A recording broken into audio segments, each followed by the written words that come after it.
Hey guys, Supergirl का नया trailer आ चुका है जो ये क्लियरली दिखाता है कि ये मूवी आखिर किस बारे में होने वाली है। ये फिल्म नए डीसी यूनिवर्स को बिल्ड करना कंटिन्यू करेगी, जिसका डायरेक्शन ओवरऑल जेम्स गन के अंडर हो रहा है। हालांकि इस स्टोरी को उन्होंने खुद राइट या डायरेक्ट नहीं किया है, क्योंकि इसे डायरेक्ट कर रहे हैं क्रेग गैल्सपाई। फिर भी सबसे ज्यादा नोटिसेबल चीज है सुपरगर्ल की टोन और फील, जो कि काफी हद तक स्टार लॉर्ड और गार्डियंस ऑफ द गैलेक्सी जैसी वाइब्स देती है। ये फीलिंग पहले टीजर में भी थी जो कुछ महीने पहले आया था, लेकिन इस नए ट्रेलर में ये सिमिलरिटी और भी ज़्यादा स्ट्रॉन्ग लगती है।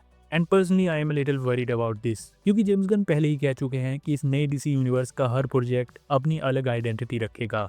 खैर, इस ट्रेलर में और सुपरमैन के ट्रेलर में एक काफ़ी बड़ा डिफरेंस देखने को मिलता है, जो है इसके विजुअल्स। बट फिर भी ये काफ़ी नहीं है, क्योंकि अगर मूवीज़ के बीच डिफरेंस सिर्फ इतना ही रह जाए कि वही क्रिएटर अपने पुराने स्टाइल को कॉपी करने लगे, तो फिर ऑब्वियसली ऐसा ज़रूर लगेगा कि यूनिवर्स अपनी खुद की यूनिक आइडेंटिटी डेवलप नहीं कर पा रहा। इसके अलावा मुझे ये भी फील हुआ कि इस ट्रेलर ने फर्स्ट टीजर के मुकाबले बहुत ज़्यादा कुछ नया ऐड नहीं किया। पहला टीजर पहले से ही काफ़ी स्ट्रॉन्ग था, और इस ट्रेलर में मोस्टली वही सीन्स रिपीट हुए हैं जो हम पहले देख चुके हैं। जो नए पार्ट्स हैं वो भी बेसिकली वही चीज़ें हैं जो हम पहले ही समझ चुके थे। इस ट्रेलर में सुपरगर्ल वुमेन ऑफ टुमारो का इन्फ्लुएंस और भी ज़्यादा क्लियर हो जाता है। कारा अपना 21st बर्थडे सेलिब्रेट कर रही होती है, लेकिन हम देखते हैं कि इस टाइम वो खुद को लॉस्ट फील कर रही है, जैसे उसकी लाइफ का कोई क्लियर पर्पस नहीं है। वो बार बार क्रिप्टन के डिस्ट्रक्शन के बारे में सोचती है, जो उसे अंदर से डीपली अफेक्ट करता है। अपनी कज़न काल से अलग कारा ने अपने प्लेनेट को अपनी आंखों के सामने डिस्ट्रॉय होते हुए देखा था। अपनी स्पेस जर्नी के दौरान वो विलन क्रैम से मिलती है, जो क्रिप्टो को एक पॉइजन एरो से हर्ट कर देता है। ट्रेलर में ये सीन ऑलमोस्ट डायरेक्टली कॉमिक्स जैसा ही दिखाया गया है। जब कारा क्रिप्टो को बचाने के लिए क्रैम का पीछा कर रही होती है, तभी उसकी मुलाकात एक लड़की रोथी से होती है, जो खुद भी बदला लेना चाहती है क्योंकि क्रैम ने उसके पेरेंट्स को मार दिया था। मूवी में जो स्वॉर्ड रूथी यूज करती है, वही सेम स्वॉर्ड उसके फादर ने यूज करने की कोशिश की थी बिफोर ही डाइड। इसके अलावा इस ट्रेलर में कारा जोर-एल के आसपास के कैरेक्टर्स और उसकी जर्नी पर ज्यादा फोकस किया गया है, खासकर क्रिप्टो को बचाने वाली स्टोरी लाइन पर। हम देखते हैं कि ट्रेलर इंटरेस्टिंगली कारा से स्टार्ट नहीं होता, बल्कि सुपरमैन से शुरू होता है, ताकि ये दिखाया जा सके कि सब कुछ एक ही यूनिवर्स में कनेक्टेड है। ऐसा कहा जा रहा है कि इस मूवी में जो भी होगा वो नेक्स्ट सुपरमैन फिल्म को डायरेक्टली अफेक्ट करेगा। सो हो सकता है कि इस मूवी में एक नए थ्रेट को इंट्रोड्यूस किया जाए। हालांकि मुझे थोड़ा डाउट है कि सुपरमैन को सिर्फ एक स्मॉल स्क्रीन पर दिखाना कनेक्शन एस्टेब्लिश करने का बेस्ट तरीका है या नहीं, लेकिन ये पूरी मूवी देखने के बाद ही क्लियर होगा। मे भी ऐसा भी हो सकता है कि सुपरमैन का इस मूवी में अपीयरेंस भी हो। अपार्ट फ्रॉम दिस, एक इंटरेस्टिंग डिटेल ये भी है कि यहाँ उसका नाम काल-एल की जगह क्लार्क दिखाया गया है, शायद एक यूजर नेम के रूप में। ये सीन दोनों कैरेक्टर्स के बीच डिफरेंस को भी हाईलाइट करता है, क्योंकि सुपरमैन अर्थ पर कैंट फैमिली के साथ बड़ा हुआ, जबकि कारा ने अपना पूरा वर्ल्ड खत्म होते हुए देखा और अपने कज़न को बचाने के लिए एस्केप किया। इसके अलावा कॉमिक्स में दिखाया गया था कि क्रिप्टन के कुछ सर्वाइवर्स आर्गो सिटी में रहते थे, जहां लाइफ काफ़ी मुश्किल थी, और हो सकता है कि मूवी शायद इस पास्ट को भी एक्सप्लोर करे।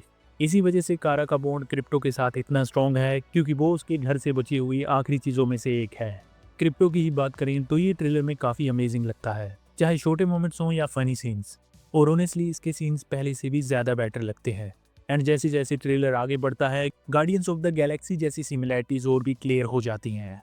एक broken hero, retro style spaceship, पुरानी म्यूजिक प्लेयर्स और एक बार जैसी प्लैनेट लोकेशन जो उसी वाइब को कैरी करती है। यहाँ तक कि इस मूवी के विलन क्रैम का लुक भी मुझे कॉमिक वर्जन की बजाय एक जेनरिक स्पेस विलन जैसा लगा, जो मेरे लिए इस ट्रेलर का सबसे वीकेस्ट पार्ट है। हालांकि जो चीज़ मुझे सबसे ज़्यादा पसंद आई वो है मिली एल्कोक की सुपरगर्ल के रूप में परफॉर्मेंस। वो अपनी स्ट्रॉन्ग प्रेजेंस और नेचुरल करिश्मा के साथ इस रोल में परफेक्टली फिट बैठती हैं। मूवी का विजुअल स्टाइल भी मुझे काफ़ी पसंद आया, जहाँ सुपरमैन ब्राइट और कलरफुल फील देता है, वहीं इस मूवी की बात करें तो ये ज़्यादा डार्क, डर्टी और ऑलमोस्ट वेस्टर्न स्टाइल में दिखती है। हालांकि डेजर्ट सीन्स मुझे ज़्यादा पसंद नहीं आए, क्योंकि ऐसा लगता है कि डस्ट और डल कलर्स का यूज़ करके विजुअल इफेक्ट्स को हाइड किया जा रहा है। अपार्ट फ्रॉम दिस, एक और इंटरेस्टिंग एलिमेंट है जेसन मोमोआ का लोगो के रूप में अपीयरेंस। वो इस रोल में काफ़ी अमेजिंग लग रहे हैं और क्लियरली इस रोल को एंजॉय भी कर रहे हैं, क्योंकि ये वही कैरेक्टर है जो वो हमेशा से प्ले करना चाहते थे। इसके लुक की बात करें तो कभी कभी ये थोड़ा एक्सपेंसिव कॉस्प्ले जैसा लगता है, लेकिन ट्रेलर में लोबो और कारा के जो सीन्स दिखाए गए हैं वो अच्छे से वर्क करते हैं। एंड आई थिंक लोबो का ये अपीयरेंस एक टेस्ट की तरह है फैंस का रिएक्शन देखने के लिए, ताकि फ्यूचर में सोलो प्रोजेक्ट या फिर और अपीयरेंसेस को डिसाइड किया जा सके। एंड ओबियसली जेसन मोमोआ जैसे बड़े स्टार को इंक्लूड करना ऑडियंस को अट्रैक्ट करने में मदद करेगा। ये मूवी इस साल 26 जून को रिलीज होगी और 2026 में डीसी के लिए ये एक बहुत बड़ा प्रोजेक्ट है। ये मूवी उस टाइम पर आ रही है जब स्टूडियो बहुत बड़े बदलाव से गुजर रहा है। उम्मीद है कि ये मूवी क्रिटिक्स और ऑडियंस दोनों को पसंद आए, ताकि हमें जेम्स गन की लीडरशिप के अंडर एक कंप्लीट और प्रॉपर्ली कनेक्टेड डीसी यूनिवर्स देखने को मिले। So what do you think? Supergirl का ये नया ट्रेलर आपको कैसा लगा? Let me know your thoughts in the comments. Daredevil born again का सीजन 2 एक बैंक के साथ स्टार्ट हुआ है, जिसमें कई मिस्ट्रीज और कई कैरेक्टर्स देखने को मिलेंगे। इस पे मैंने इस वीडियो में ब्रीफली बात की है, तो इसे भी एक बार ज़रूर चेक कर लेना। और हाँ, ऐसी ही इंटरेस्टिंग वीडियोस के लिए please make sure to subscribe my channel. I will see you in the next one. पसंद आया लाइक करो, पसंद नहीं आया तो टेस्ट